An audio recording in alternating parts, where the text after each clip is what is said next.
Welcome back to episode 5 of the St. Charles podcast. I'm Eric Wood. Father Mark Brown.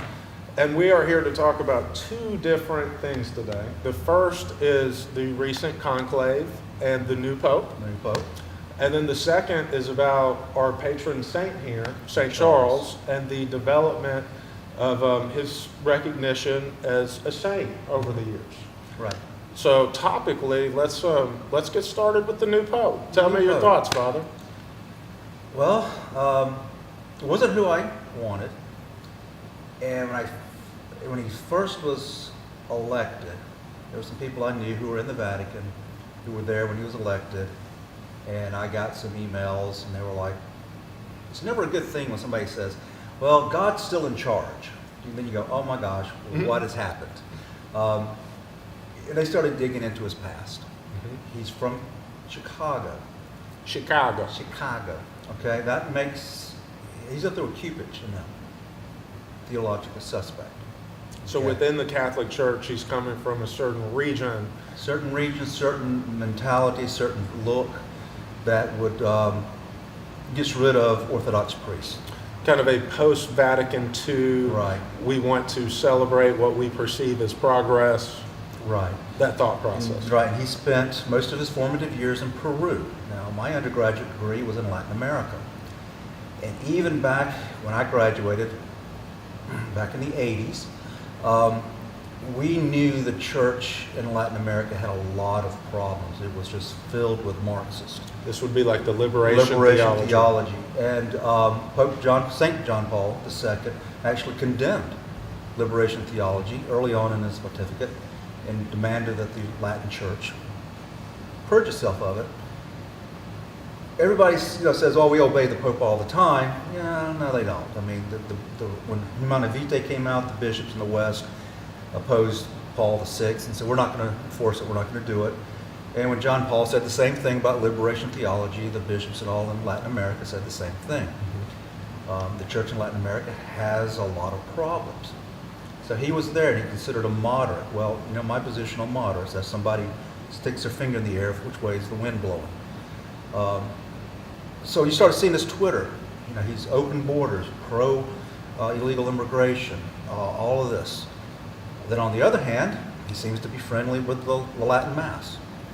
He actually dressed traditionally as the Pope, unlike Francis. He also is, no women in holy orders, okay? So we're still trying to figure out him.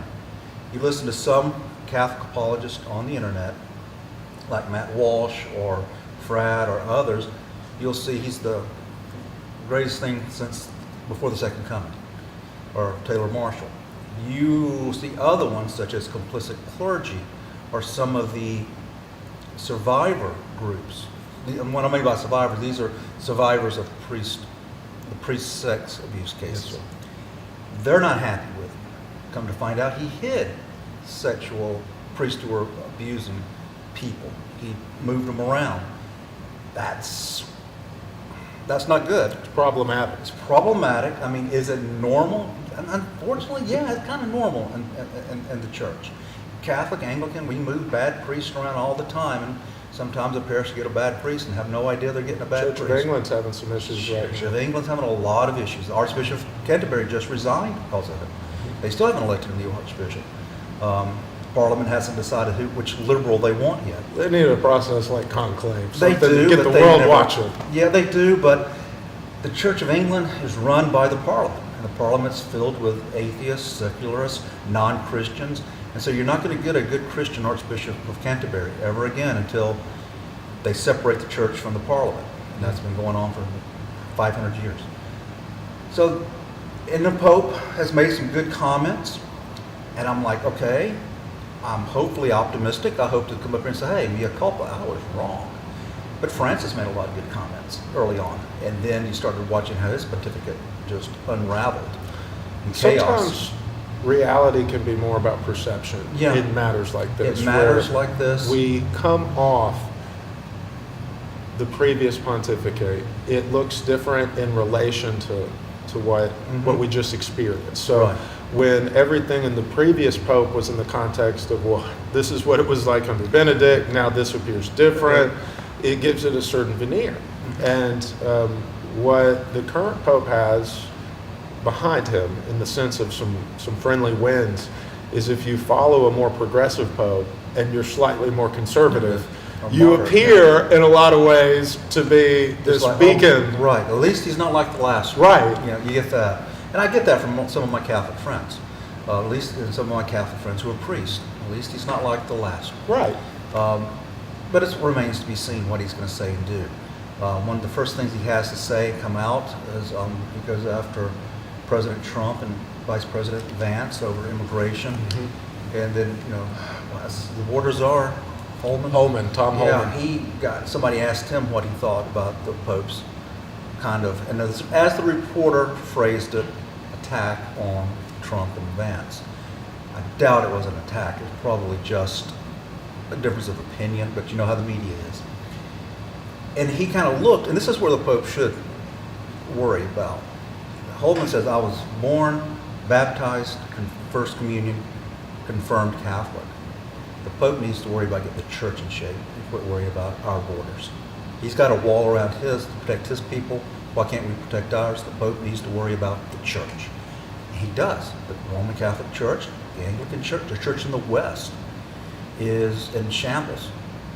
And we need strong leaders. And I hope Leo the 14th is a strong leader. We don't need another Francis. We don't need another Benedict who cuts and runs. We don't need a Francis who shows chaos. We need a solid Pope sitting on the chair of Peter, something all of Christendom can rally around. And we haven't had that for way too long. You know, we Anglicans will listen to the Bishop of Rome. We didn't listen to Francis. We listened to Benedict. We listened to John Paul. We listened to Paul VI. John Paul I, he died too quickly. But Paul VI, we listened to them when they would say and pontificate good things. We listened. Same with the Patriarch of Constantinople. They're bishops in the church, and we listen to the bishops. But when you have somebody like Francis, nobody's going to listen to him. The Anglicans aren't going to listen to him. So I'm hoping Leo the 14th will come out and say, hey, this is what we're going to do, and we're going to bring the church back. Because there's already a groundswell of emotion and motion among evangelicals and young people looking for something to anchor themselves. I had a family here yesterday. They don't live in Huntsville. They live out west, asking me to help them find a church out there that they can anchor themselves to, because they're evangelicals. We want to be anchored to something. Our culture has gotten so crazy that young people and people want an anchor. And the church can be that anchor if we have good leadership that will lead us that way. And I pray to God that Leo the 14th will be that good leader that helped everybody, you know. So I am cautiously optimistic, and I will be very cautiously optimistic of the next Archbishop of Canterbury, and I'd be cautiously optimistic if we elected a new Archbishop, until I see what the man is really going to do, not what people tell me he's going to do, or hope, but I want to see what he's going to actually do hitting the ground running. I'm waiting to hear from my acquaintance in the Vatican who just went to a news, the Pope addressed a bunch of news people. He's one of them. I'm waiting to hear what he has to say about it. Because he's not been he's actually was a priest in the Church of England who converted to Rome under Benedict. He was quite happy. And then he was assigned to the Vatican. And he saw the inner workings of the Vatican. He hasn't been happy for a long time for what he's seeing. I think our first canary in the coal mine will be the treatment of the Latin Mass. That could be it, or how he deals with the Germans, the German bishops, who are quickly approaching schism under Francis, quickly approaching heresy. Matter of fact, they were heretical. They said we're going to ordain women regardless of what the Pope says. Well, right then, Francis should have relieved them all. If I was in the Marine Corps and I told my lieutenants to do something, well, we might get around to doing it. Yep, you're relieved. Get out of here. You don't tolerate that. Hopefully, Leo won't tolerate that. And if we could see things like that, I think the Germans will be the first ones he needs to. The Germans and the northeastern Europeans bishops are the ones, the French bishops are the ones he needs to get in control first, because they're the ones way out there. And then you get control. He gets control of his bishops, and gets them in line, make them follow canon law, whether we agree with the Roman Catholic canon law or not. Make them follow their own. I mean, they just released. I know we're taking a long time on this, but my friend in the Vatican just gave me a survey. You know, most Roman Catholics don't believe any of the canons or the doctrines of the church. Well, why is that? It's wild. It's because the bishops they've been too political. They want to go, you know, protest at the border. They want to go to the ICE facility. They want to go, instead of doing their job as a pastor. I want to see the Pope do that. Maybe it'll wake our bishops up, you know, if the Pope does something like that.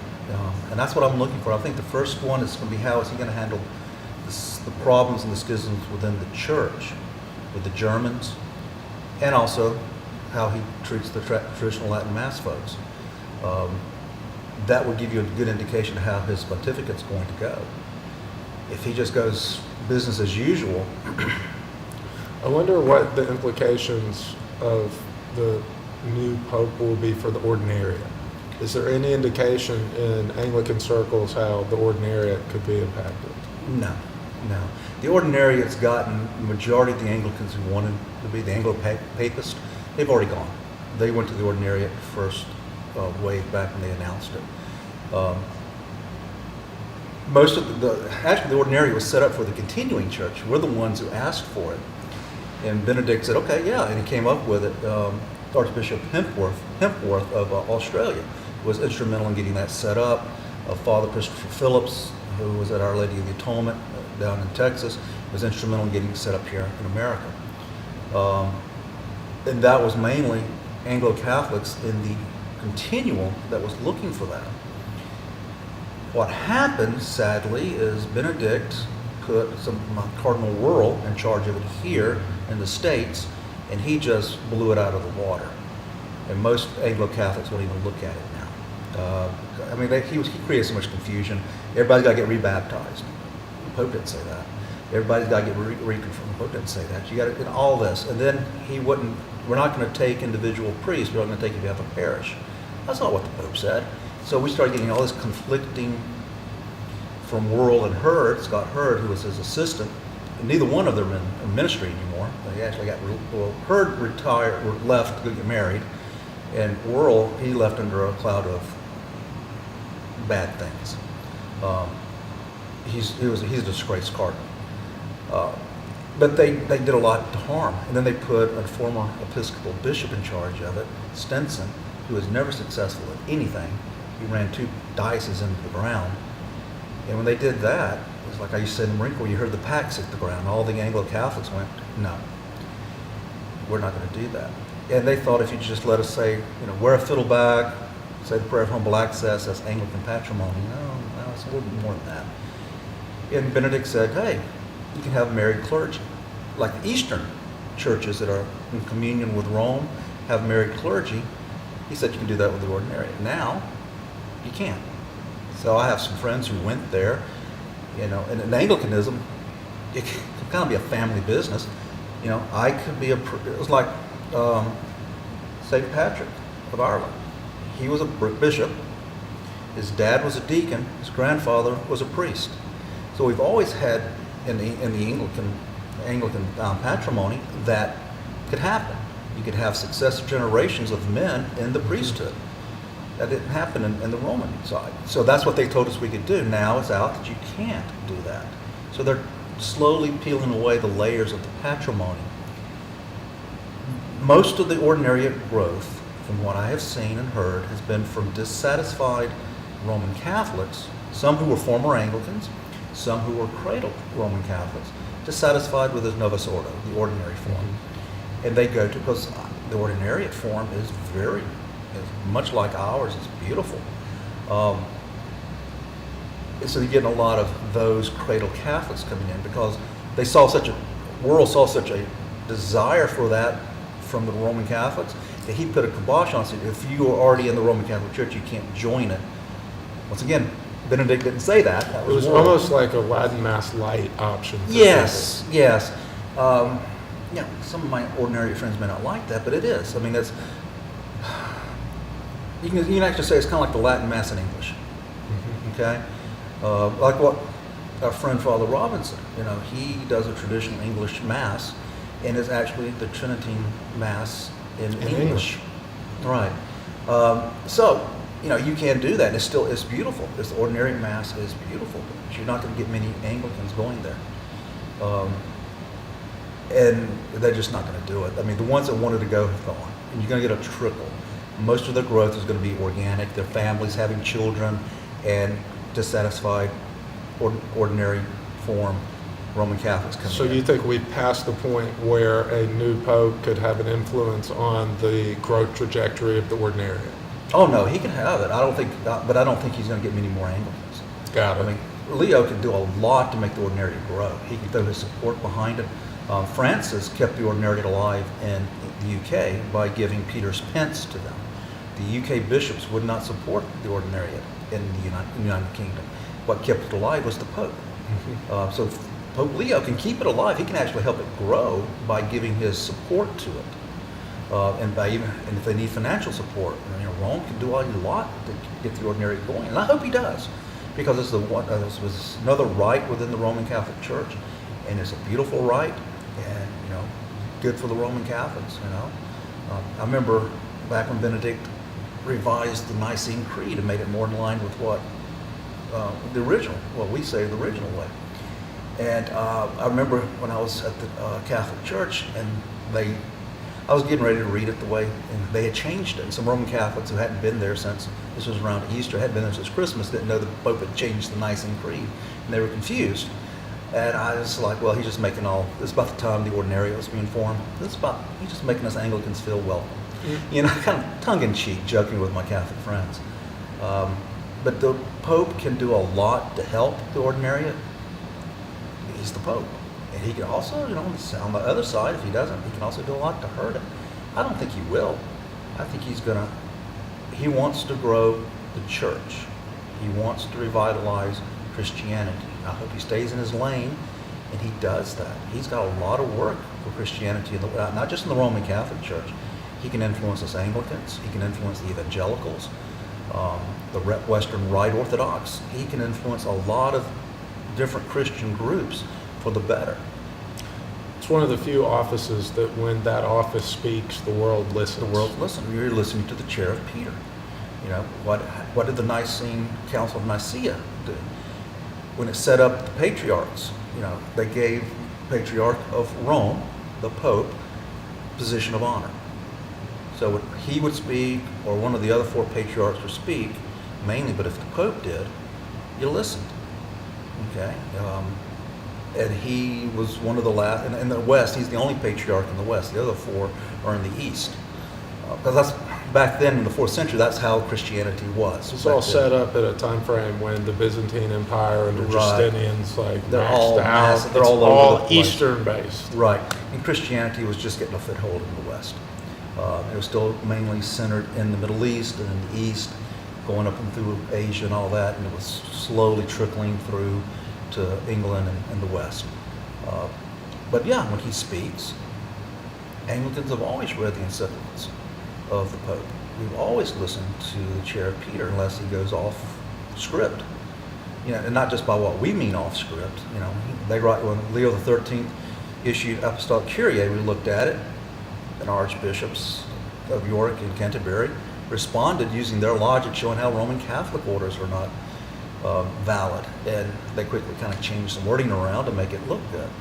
So we always listen to them, and like Humanae Vitae, I as an Anglican priest, wonderful encyclical Paul VI put out, wonderful one on human sexuality, and it should be talked about in the Roman Catholic Church, the Anglican Church. We should all talk about that beautiful encyclical Pope Paul put out, and we should live it. Because it is a wonderful on humanity. It is a wonderful encyclical that applies to all Christians and all people, but specifically to all Christians. So we should listen to the Pope. Then when they come out with something like Apostolic Kyrie, and you're like, get back in your lane, sir. But well, that's a good transition point to our next topic, Father. Next topic, Charles I. So to set the scene historically, we're at a time period And we could talk for hours about the actual historical content of the English Civil War. Let's keep this to the development of his recognition We as are, a saint. yeah. I mean, just to know a little bit about why he lost his head, he was killed. You gotta go all the way back to Henry. Real quick thumbnail. Henry, we know about the split with Rome. Henry remained Roman Catholic, Latin Mass to the day he died. After he died, Cranmer kind of let his Protestantism come out. And that started a whole bunch of craziness for Anglicans.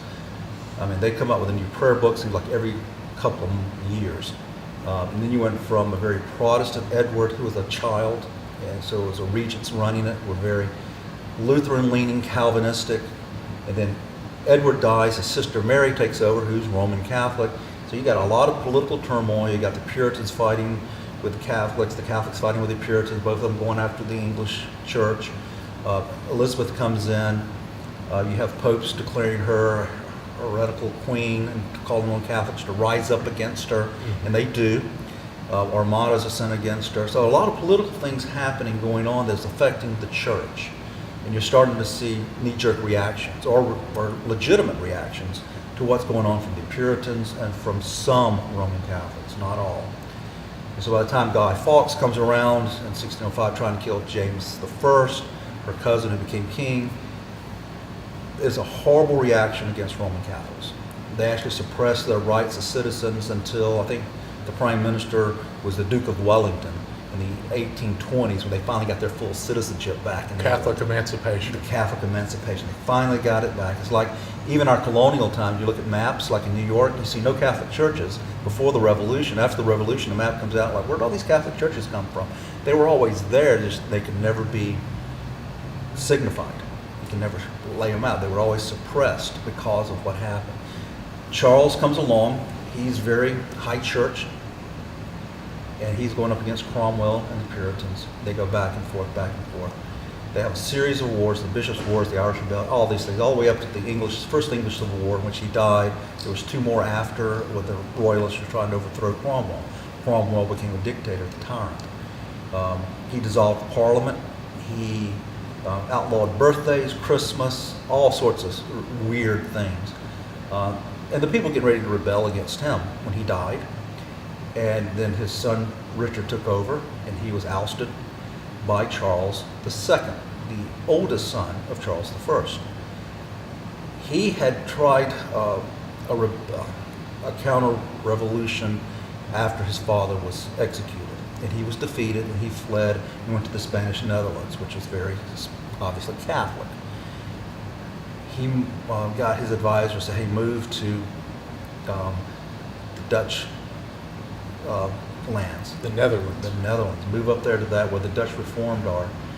And then he issued an announcement. Declaration of Breda, in which he forgave everybody who rose up against the king. Didn't matter who, Protestant, Catholic, you rose up against the king, unless you had blood on your hands from the king, which would be very few people. It was well received. He came back in 1660, well received by the people. They liked him. He didn't go through like most kings back then would have, lopping off all the heads of everybody he thought had anything to do with his dad's murder. Okay, he was very, let's just get back to ruling, get back to making England. Because Cromwell involved in a lot of wars. So he was slaughtering the Irish Catholics, imprisoning them, sending them to the colonies, either Barbados or to Virginia. It's the forgotten white slave trade, as it's called, because we always focus on what happened with the Africans. We forget about what happened to the Irish. And the first slaves, we always used to enslave ourselves before we got international. So, yeah, I think the Irish population went from 1.5 million to 900,000 under Cromwell, in the last part of Charles or Cromwell. So you had this tension. So he comes back and he gets the Archbishop of Canterbury and York together. They issue a new prayer book, 1662. His father is made a saint. And he remained, his feast day was on the day of his execution. And we celebrate that every January. And he remained a saint in the Church of England until 1858, 59, when they just kind of took him out. And this is during the Victorian era, where she's a proponent of a very Protestant-facing Anglicanism, and it's during the height of her powers, if you will, that the Church of England decides to do this, I Yes. believe. Because the Church of England decided to do this. Now, this was also a reaction to the Oxford movement. And if you don't know what that is when some priests and bishops looked back to the non-jurors, and they went back to how was the church before all the Protestants came in. You know, what with Henry, or all the way back to the Solemn Rite, or the early part before, you know, the Roman Catholics came. How was that? So they were like, we're Catholic. I mean, we recite the creed every Sunday. It says we're Catholic. So let's act like we're Catholic. Well, that was not, I'd use a Jewish word, kosher, with the upper echelons of the British Empire. Because remember, they had been anti-Catholic since the 16th century. Spanish Armada era. The Spanish Armada era, Guy Fawkes. So there was, I mean, even in America, when the Irish came, you know, the English Protestants who'd gotten here first wouldn't hire them because they were Catholics. So they even bled over into America up in the Northeast. Irish need not apply, Catholics need not apply. And these were usually from people who had immigrated from England and places like that. So that animosity lasted for I mean, even today, you look at Ireland and England and how they behave with each other. So that animosity was there. The Duke of Wellington took a lot of grief emancipating the Roman Catholics. They should have never have been suppressed, because it wasn't the entire Roman Catholic Church doing this. These were misguided people who thought if they did these things, something miraculous would happen. Well, it did, just not what you thought. But then they took Charles out. But the Anglo-Catholics, like Newman and so, they kept him in, and they kept celebrating. And that irritated the Protestants. It irritates them today. And we continue to do that. And a society just like Charles was formed to remember his life. And why did he die? Why was he a martyr? Why did he die? Not for his, we don't hold him up as a saint because of his politics. Okay? He was a 17th century king. He did some bad things as a king. All kings do. Charles III is, I mean, his Easter message was more of a rah-rah speech for Islam than it was for the Christian faith. It's true. So, Charles III is not, he's a modern king. He's not doing way too well. He's not really leading his country well. But Charles I died because he defended the church. He would not give in. As the governor of the Church of England, he would not give in to Cromwell and the Puritans. He gave in everything politically, but he would not give in on them wanting to get rid of the bishops, get rid of the prayer book, get rid of the sacraments, all that they wanted. And these are the same folks that, used to climb back when Cranmer and them were alive, climb into the pulpits and preach against the church. I mean, Churchill had to write a book about Catholics or Christians, quit acting stupid. That's basically what the gist of the book is, on ecclesiology of Rome. And Roman Catholics are Christians, but the Puritans and all that. And you hear it today. You can go find some Protestants somewhere. They'll tell us our brothers and sisters in the Catholic Church, they're not Christian. I just roll my eyes. As a Southern Baptist, I grew up hearing that. And I still rolled my eyes. Why? You never got a good answer. Or if you got an answer, you're like, they would say they believe something. You go look at the Catholic Catechism, the canons, and going, that's not what they believe. They believe this. So it's a lot of misinformation out there about the Roman Catholic Church, even to this day. Who said 100 people hate what the Catholic Church stands for, millions hate what they think it stands for? Who said? Huh? I don't know. You don't know. The Venerable Fulton Sheen said that. He said that back in the 50s. And it's true. You listen to an anti-Catholic talk, and you listen to them, well, they don't believe in justification by faith. Yes, they do. It's like in the canons. They just don't add the word alone. Okay? Because Luther added the word to make it sound right in German. Augustine and nobody else. And James never said alone. So who's right? James and our Catholic brothers and sisters, or the Protestants who put the word alone in there? I'm going to go with the Apostle James and our Catholic brothers and sisters. So there's a lot of misinformation out there. There's a lot of it about Charles, but he would not give in to Cromwell. He would not give in to destruction of the church. And then you had the non-jurors who came along, which my ancestors were probably part of. They would not, when the Stuarts were overthrown by Parliament under James II, who was Charles II's younger brother, he converted to Roman Catholicism. Well, they just lost their minds in England because of the history. And they invited a very Calvinistic William and Mary to come in from the Dutch Netherlands to take over. And there was a couple of, small wars, the Monmouth Rebellion and others that happened in that time frame. And then James was he went to Ireland, and once again fed into he's just a Catholic trying to overthrow us. Well, the Scots were helping him too. They were mostly Presbyterian. And he was defeated, and then his son and then his other sons.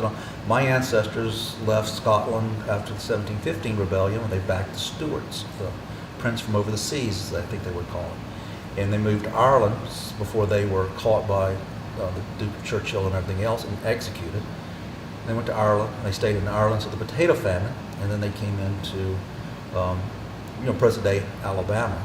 And my grandfather's grandmother was what you call a Scotch-Irish. And my grandfather told me one time she used to go on and on about the bloody British. Now, she lived through the war between the states, and my grandfather thought she was talking about the Yankees, but she's calling them British. And he said, Grandma, Mama, as we call them, they're Yankees. She goes, oh no, I'm not talking about that. She was talking about what the English did to the Scots in 1715. So I have a long memory because it's just heretical in my family on the Scottish side to remember these things. So a lot of these things happen with the Stuarts and the non-jurors and how it affected us here in America. Because America was basically very loyal to the king during the English Civil War, during the overthrow of James II. Virginia and South Carolina. Virginia, South Carolina were very loyal to the king. Maryland also, and it was mainly Catholic. They didn't like this suddenly just overthrowing kings and doing this. And so a lot of folks would, after every time you had a fight, or a lot of folks would come in. North Carolina was mainly Scotch Presbyterians who would leave after a fight with the English because the escape, the noose, or the burnings, or whatever. But it affected us here because when the non-jurors actually wrote their own little prayer book, it was very high churched. It was based off the 1662, but it added things into it like we would call the missal now. Added some things with the mixing of water and wine. The Church of England didn't do that. They learned that from the non-jurors. The oblation, and things like that. The calling down of the Holy Spirit upon the sacraments, which you see me do every Mass. Those were things not done in the Protestant side of the Church of England.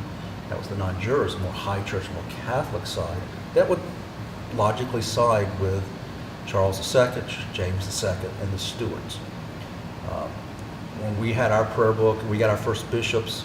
They didn't come from the Church of England, came from the Scottish Church, the non-jurors, who were still following Charles I.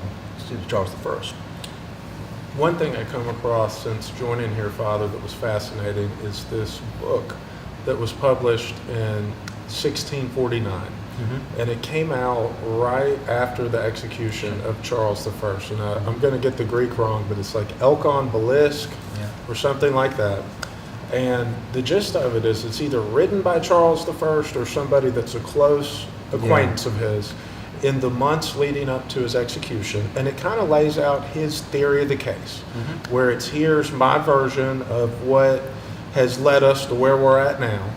And in that era of the 1650s, where the printing press exists, we have a repressive Cromwell protectorate who's doing things. Suppress that book. Well, they're suppressing that book. They're suppressing Christmas. They're doing all these things, but because the book's associated with it, it creates a hunger amongst the general population for it.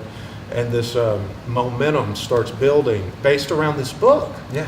which leads ultimately to this veneration of Charles as a saint, and the Oxford movement's embrace of that position, the blowback to it, Right. and it's just fascinating. Yeah, it's he wrote it. Well, they think Maybe. Charles wrote it, maybe, or maybe he had somebody dictated it to somebody. But it's actually an apologia royal, meaning it's an apology for the royal decisions he made, of why I made these decisions, and not just going to get Cromwell's version or Parliament's version. You can get the King's version also. Weigh them, which way you're going to go, and it took off. And when they tried to write books to suppress it, it just the people were the public in England.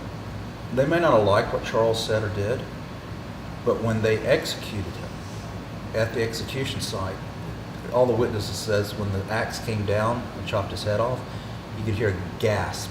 Most of the time when a traitor was executed, there was celebration. This one was a gasp, and the crowd was quiet. And when the executioner held up Charles's head, usually they'll hold it up and say, "Behold the head of a traitor." They just held his head up. They didn't say anything. And a lot of the people came up and were dipping pieces of cloth into his blood to keep, for keepsakes. So even at his death, there was this movement starting, and they were recognizing, not because he was a great king, but because of his defense of the church. Some people were starting to associate he did something good, and they were doing these as mementos. And when Cromwell would not let him be buried in Westminster, and actually got buried in Windsor Castle next to Henry VIII, the people were not happy with that either, because he was showing even more disrespect upon the monarch. And so it helped build that. I hate saying it this way, but I don't mean it in a negative way. That cult of Charles. Okay. The cultus, as they say in England. Right, and it started that, and the people started going, well, yeah, I didn't like what he did here, but look what he did for the church. Look at all the chaos we have now. We didn't, and they started weighing their options and looking at it and seeing the good he did instead of just listening to the pamphleteers from the Parliament side who were talking about it. And you also understand that from the lawyer, you're like this. The first trial he had, Parliament exonerated him. And then Cromwell broke the Parliament up and then brought it back together with just a rump Parliament made up of just his supporters. And, oh wow, he's now guilty. So it'd be like, a judge saying, hey, okay, well, jury, what do you say? Oh, he's innocent. I don't like that. You four, come over here. You four bailiffs, come over here. Oh, he's guilty, Your Honor. Okay, thank you. That's what I want. That's so Cromwell. Enough. Yeah, that's what happened. And so they could see the injustice going on. And that kind of built his cred, or what do you want to call it. And he became one. And when they formed this church here, they formed it in the same spirit of we're not going to give in to the secularism that the Episcopal Church had given into in the 70s and early 80s. So when they chose St. Charles, they did that for a reason. He didn't give in. We're not giving in. It really is a theological identification. It is. Very much so. And when I first got here, I didn't know much about St. Charles. I was in the Reformed Episcopal Church. They don't hold him in the calendar. It's mainly in the continuum. You'll see him. The ACNA I don't think has him in it. But it's in the continuum. You'll find St. Charles. And I started researching him. When I first got here, there was a retired pastor here, priest here. I got coming up to my first St. Charles Day, and I got to preach on St. Charles. So he gave me all these books on how horrible St. Charles was and all this. He left the church when my first sermon because I said, politically, I'm an American, 21st century American. I don't have much use for kings except for Jesus. I said, but if I was alive in the 1640s, I would probably fight on Charles' side, knowing what I know about Cromwell and the parliamentarians. He didn't like that. He didn't like that I didn't bash Charles and all this other stuff, so he left. He got mad at me. He left because I wouldn't bash St. Charles. I bashed the patron saint of the church. What? But he was very much a Puritan. But I learned a lot about him. I learned the good, the bad. And if you really look, Peter denied Christ how many times? He ran and hid. All the apostles did. So even our saints are human. All of our saints are human. They don't need to be these mystical, magical creatures we turn them into. They're humans who show us how to live properly. They don't need to have 4, 5, 6 miracles assigned to them to become a saint. How did this person live? Is it someone we should be following? An example. Well, Charles's Christian life, yes. And you can find other saints, out there. A lot of miracles attributed to saints that come around to the Middle Ages. But he is the uniquely Anglican saint, where due to the unique historical circumstances of him coming from the very high church position within the Anglican Church, post-Reformation, to where there's no recognition outside of the Anglican Church. Right. He is our saint. He's our saint. And and not all saints are universally recognized. There's some saints in the Eastern Orthodox churches that neither we nor Rome recognize. There's some are here that they don't recognize. Okay, we Saint is it Tikhon for the Russian Russian Orthodox Church. He's a saint. He did a lot of work in America and Alaska and the West Coast. They made him a saint. Okay, we'll call him that out of respect, but we don't have a feast day for him in the West. We don't look at him as anything other than a great bishop. But they call him a saint, so we call him, but he's not on our calendars. So it goes back and forth. So just because St. Charles is not on the other two churches' calendars doesn't disqualify him from being a saint, because there's saints on these calendars we don't follow, and they don't follow, and they don't. So it's saints were originally limited to dioceses.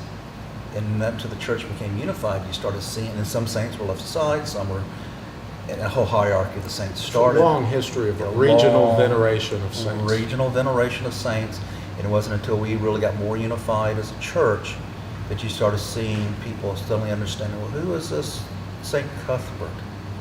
If you go ask Roman Catholics, like, well, who is he? Well, he's a British saint who helped bring Christianity to the Picts, to the Scotti in the north, the Scots, who's Colombo. These are Anglican saints that most Roman Catholics have no idea they're saints. And they may not even, I don't even think they're in their litany of saints, or maybe they are. Because when Augustine came in, Augustine of Canterbury, maybe he incorporated them in. But you see what I'm saying? He incorporated our saints into the Roman Catholic Church. So we've always had regional saints. There's nothing wrong with Charles being a saint, and nobody else recognizes him. I've always been fascinated that in the national organization, SKCM, there's a certain percentage that's not trivial. It's like 10% or close to it that is ordinariate. Yeah. And, we've got Roman Catholics that recognize St. Charles. Oh, yeah, we have Roman Catholics, and mainly, like you said, the ordinarians are former Anglicans. And so they took that with them into the Roman Catholic Church. Maybe this is a good thing, the ordinariate. St. Charles will get traction in the Roman Catholic Church because of the ordinariate. I read something about that there's a recognition, and I don't remember what part of the world it comes from. Oh, it's the Coptic martyrs, that they were recognized by Francis despite being outside of full communion with Rome during their lives, which is essentially the same thing as St. Charles' position. Yeah, right. Yeah, they died for the church. They died for Christ. They refused to renounce Christ, and they were all beheaded. So yeah, it was a wonderful thing for Francis to recognize them. And it was a proper thing for them to be recognized. We should recognize them. We recognize the martyrs of Uganda. Okay? Now everybody, when I say that, they go, oh, these are all Anglican. No, half of the martyrs of Uganda that we recognize are Roman Catholics. Okay, so we recognize these martyrs as our martyrs also because they were Anglican and Roman Catholic, were killed for their faith by the king of Uganda back in the 1880s, 70s, 80s, something like that. Way back when. Yeah, and so we should do those things. We should recognize each other's saints and not say, well, because I didn't, or my church didn't declare them a saint, they're not a saint. No, how did they leave their lives? These martyrs that I talked about are these Coptic Christians that are outside our church, but they're our brothers and sisters in Christ. They're martyrs that we should recognize. Every Christian should recognize. The martyrs of Rwanda, we should recognize. Agreed. Yeah. Well, we've covered a lot of ground. Yes, we Father. have. I think we reconvene and do it again next week. Yes, and one last thing. If you want to know anything about the Society of St. Charles, talk to this guy. He's the vice president here in America. That's just the Tennessee chapter. Just the Tennessee chapter. Okay. Well, I'll get him promoted sooner or later. All right. See y'all soon. Okay.